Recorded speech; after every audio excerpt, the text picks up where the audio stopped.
અત્યારે વાગ્યા છે સવારના 7:15. હું જાગી ગઈ છું. આમ તો મારી આંખ ખુલી 6:30 વાગ્યાની, પણ બહાર જોરદાર વરસાદ અને પવન હતો એટલે ઉઠવાનું મન જ નહોતું થતું. આજે પણ નેરમાં પાણી જશે એટલે હવે આજે પણ કોઈને ક્યાંય જવાનું નહીં થાય. ટિફિન પણ નથી બનાવવાનું એટલે હું એમનેમ પડી રહી.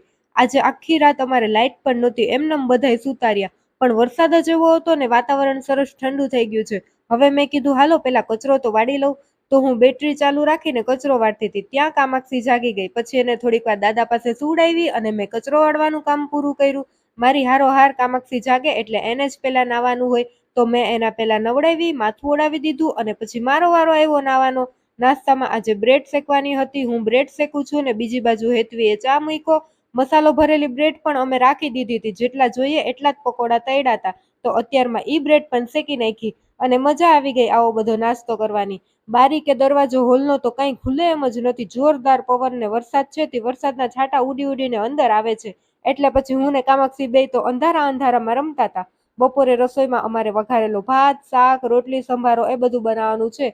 થોડીક રસોઈ બની ગઈ પછી હું ને શ્યામ બે પાણી જોવા નીકળી ગયા. અને આજે તો અહીંથી જ જોઉં તો કેટલું પાણી જાય છે. મારો તો એકવાર પગ પણ ગારામાં ખૂંચી ગયો. અને વરસાદ તો બંધ થવાનું નામ જ નથી લેતો. હું તો આજે પાણીમાં પણ પગ બોળવા નથી ગઈ. છત્રી લઈને આગેથી જ પાણી જોતી હતી, પણ શ્યામને તો પાણીમાં જઈ આવીને ન ચાલે.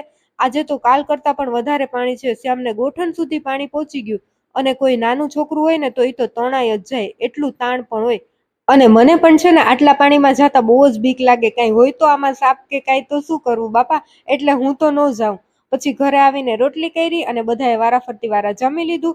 વઘારેલો ભાત હોય એટલે મારે તો બીજું કાંઈ ન જોઈએ. અને આજે તો છે ને અમે વહેલા 1 વાગ્યા પહેલા જ ફ્રી થઈ ગયા. અને આ એક બિચારી મેના પલળીને અમારા ઘરમાં આવી ગઈ. એને ઠંડી લાગતી હશે એટલે એ કામાક્ષીના રમકડા પડ્યા હતા, જ્યાં એને હૂફ મળે એમ હતી એવી જગ્યાએ વહી ગઈ. બપોર પછી શ્યામ, કામાક્ષી ને ગિરીશભાઈજી ગામમાં ગયા પાન માવા લેવા. અને આ અમારું મઠનું નાખું. વરસાદ રહી ગયો એટલે અહીંયા પાણી ઘટી ગયું, બાકી તો ગોઠણ પાણી અહીંયા પણ હોય. અને આ અમારા ગામનો વેકરો, એ પણ આખો છલોછલ બે કાંઠે જાતો હતો. અને પાછા ઘરે આવ્યા ને શ્યામને એ લોકો તો વાંસ લઈ આવ્યા ક્યાંકથી. એને વાંસનું અથાણું બહુ ભાવે. પછી અમે વાંસનું અથાણું બનાવ્યું. અને જો તમારી એની ફૂલ રેસીપીનો વિડીયો જોવો હોય તો જલ્દી ચેનલને સબસ્ક્રાઇબ કરી દેજો. બાય બાય, જય શ્રી રામ.